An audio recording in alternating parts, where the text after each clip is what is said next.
ناظرین کرام اور یہاں پر جو موجود حاضرین ہیں، میں ایک ایسی فیملی کی طرف بڑھ رہا ہوں، رضوان کا ذکر ہے. پکڑیے. السلام علیکم. آپ ٹھیک ہے؟ خیریت سے؟ جی اللہ کا کرم ہے. جی ناظرین کرام، میں آپ کو بتا دوں کہ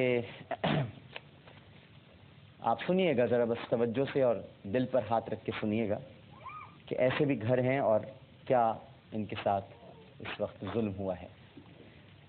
9 دن قبل، صرف 9 دن پہلے، ابھی یہ جو بیروز بھائی رمضان ہیں، جی 9 دن پہلے، یاد رکھیے گا ذہن میں، 9 دن قبل رضوان گھر سے افطار خریدنے کے لیے نکلا تھا.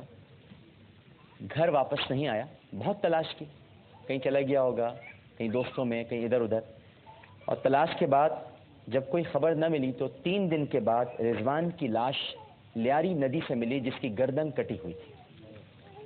یعنی پہلے اس کو قتل کیا اور اس کے بعد اس کی گردن بھی کاٹ ڈالی. رضوان گھر کا اور 7 بہن بھائی اور اپنے والدین کا واحد کفیل تھا. اب یہ خاندان رضوان کے بعد بالکل بے سہارا ہو گیا ہے. ان کی آمدنی کا کوئی ذریعہ نہیں ہے، گھر بھی کرائے کا ہے اور کھانے پینے کو بھی گھر میں کچھ نہیں ہے. 9 دن قبل، اب ان کے کیا عید ہوگی اور کیا یہ عید کا مطلب جانے، کیا جانے عید. 9 دن قبل جب ان کے گھر میں جو ہوا ہے اور گردن کٹی ہوئی لاش کا آنا، یہ سوچئے تھوڑی دیر کے لیے کہ ایک تو جنازہ آتا ہے گھر میں کسی کا، اور ایک ایسا جنازہ ہے جو سر وریدہ ہو، جس پر سر ہی نہ ہو. کس طرح سے اس کو دفنایا ہوگا، کیسے گہوارے میں لٹایا ہوگا، کیسے تدفین کی ہوگی. تھوڑی دیر کے لیے انسان اپنے دل پر ہاتھ رکھ کر سوچے تو اسے احساس ہوگا کہ ان کے ساتھ کیا بیتا. فرمائیں گے؟ عامر بھائی، مسئلہ یہ ہے کہ میرے جو میں نے اپنا مسئلہ پیش کیا کہ بچی کا، عامر بھائی جی، کہ میری بیٹی، ان کا نام ہے دعا علی. جی، یہ بائی برتھ، عامر بھائی یہ ان کے ایک مسئلہ تھا کان کا اور دانتوں کا، منہ کا. رضوان کے ساتھ کون ہے؟ رضوان کے ساتھ بھی کوئی آیا؟ آپ ہیں نا؟ میں آتا ہوں آپ کی طرف. پہلے میں ان کی طرف چلا جاؤں، اصل میں مجھے بتایا نہیں کیا تھا. جی آپ بتائیے پورا رضوان کا. جی میں رضوان کی والدہ ہوں. آپ بتائیں. ہاں مائک اوپر کر لیجیے. رضوان کی والدہ ہوں. جی. میرا بچہ افطاری لینے گیا تھا، اس نے افطاری لے کے واپسی نہیں آیا، انہوں نے ظالموں نے اسے قید کر لیا. میں نے رات کے 1 بجے میں گھر سے نکلی اپنے بچے کو ڈھونڈنے، میرا بچہ نہیں ملا مجھے. میں 3 دن تک اپنے بچے کو ڈھونڈتی رہی، کہیں نہیں ملا. چوتھے دن پوچھا کہ جمعے کے دن اس کی لاش آئی ہے. بس لاش لے کے آئے تو انہوں نے، پولیس والوں نے، تھانے والوں نے ہمیں بلایا کہ شناخت کر لو. ہمیں تو شناخت نہیں ہوئی ہمارے بچے کی. ہمارے بچے کے پہچان میں نہیں آیا وہ کیسا تھا، کیا کر دیا ظالم نے، شکل نہیں دیکھی آخری ٹائم اپنے بچے کی. یہ بہن ہے، اس کے 4 بچے ہیں، یہ بیوہ ہے. واحد سہارا تھا، بڑا بیٹا میرا وہی تھا. 6 بیٹیاں ہیں، ایک چھوٹا بیٹا ہے میرا. وہ یہ میری اب آپ ان کے ساتھ ہی رہ رہی ہیں؟ ہاں میرے پاس ساتھ رہتی ہے، میں کرائے کے گھر میں رہتی ہوں. کچھ ہے؟ ہاں اس کے بچے کا آپریشن بھی کروانا ہے مجھے. ہاں تو رضوان کیا کسی جماعت سے تعلق تھا؟ نہیں کیا جی، کسی جماعت میں نہیں تھا. میرا بچہ تو بالکل سیدھا سادہ تھا، بس گھر سے کام سے گھر، بس اس سے علاوہ کہیں نہیں جاتا تھا. صرف اپنے پرانے علاقے میں ضرور جاتا تھا، وہ بھی نہ پرانی گولی مار کے. اس سے علاوہ پھر واپسی آ جاتا تھا، کبھی کہیں نہیں جاتا تھا وہ تو گھر سے علاوہ. صحیح. اتنے پریشان ہو کے اب آپ یہ بتائیے آپ کیا چاہتی ہیں، کیا آپ کے لیے ہم کریں؟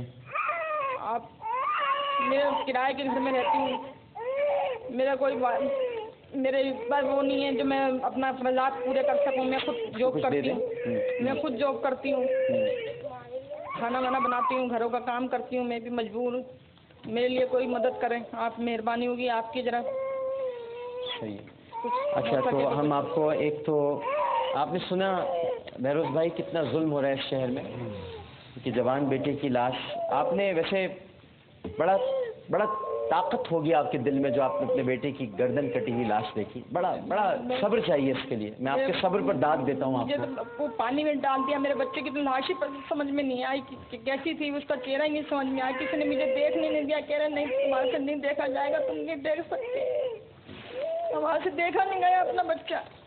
جی میں آپ کے لیے دیکھیے سب سے پہلے تو میں راشن کا انتظام کروا دیتا ہوں, اور یہ خواجہ غریب نواز ویلفیئر ٹرسٹ ہے, ان کا احساس راشن اسکیم ہے, یہ راشن کارڈ ہے, ٹھیک ہے, یہ آپ کے لیے میں دے رہا ہوں, اور یہ آپ اپنے پاس رکھیے. ہر مہینے آپ کو یہ ایک تھیلا ہے, اس میں چاول, دالیں, چائے کی پتی, چینی, مسالہ جات, یہ سب اس میں ہوں گے. یہ تیل ہے, ٹھیک ہے نا, اور اس کے ساتھ ہی یہ آٹے کی بوری ہے. یہ تینوں چیزیں آپ کے لیے یہاں پر میں رکھ دیتا ہوں, ٹھیک ہے نا. باقی یہ محمودہ سلطانہ فاؤنڈیشن ٹرسٹ کی طرف سے اس میں اتنا کچھ ہے, الحمدللہ کچھ نہ کچھ بن جائے گی بات, اور ہم آپ کا مسلسل ٹیک کیئر کریں گے, آپ سے رابطے میں رہیں گے. میرا بچہ نہیں آئے گا, میرا بچہ میں نے دیکھا نہیں, میں نے اپنے بچے کو بالکل نہیں دیکھا. میرا بچہ تو کہیں سے بھی نہیں نظر آ رہا مجھے. میں اپنے گھر میں اکیلے گھوم رہی ہوں, پھر رہی ہوں. صبح بھی میں نے اٹھایا تو میرے بچے کو اٹھاؤں رضوان کو جا کے, رضوان ہی نہیں ہے. نہیں, اللہ تعالیٰ بہتر کرے گا. ناظرین کرام آپ بھی سن رہے ہیں, دیکھ رہے ہیں, ایک ماں جس کا جوان بیٹا, جس کا واحد سہارا, اس کا لاشا کٹی ہوئی گردن کے ساتھ ملا, اور اب وہ رضوان اس دنیا میں نہیں ہے. کوئی ہے مدد کرنے والا اس ماں کی, اس کے آنسو پوچھنے والا کوئی ہے تو بالکل آگے بڑھے اور مدد کرے. میں دعا کے والد کی طرف بڑھتا ہوں, اور یہ آپ کے لیے یہاں پہ رکھا ہوا ہے سامان, ٹھیک ہے نا. میں دعا کے والد آپ کی طرف آتا ہوں میں, لیکن پہلے میں ایک وقفہ لے لیتا ہوں. وقفے کے بعد ناظرین کرام ہم حاضر ہوتے ہیں. ہمیں یقین ہے کہ آپ سب لوگ ہمارے ساتھ ہی رہیں گے. السلام علیکم ورحمۃ اللہ.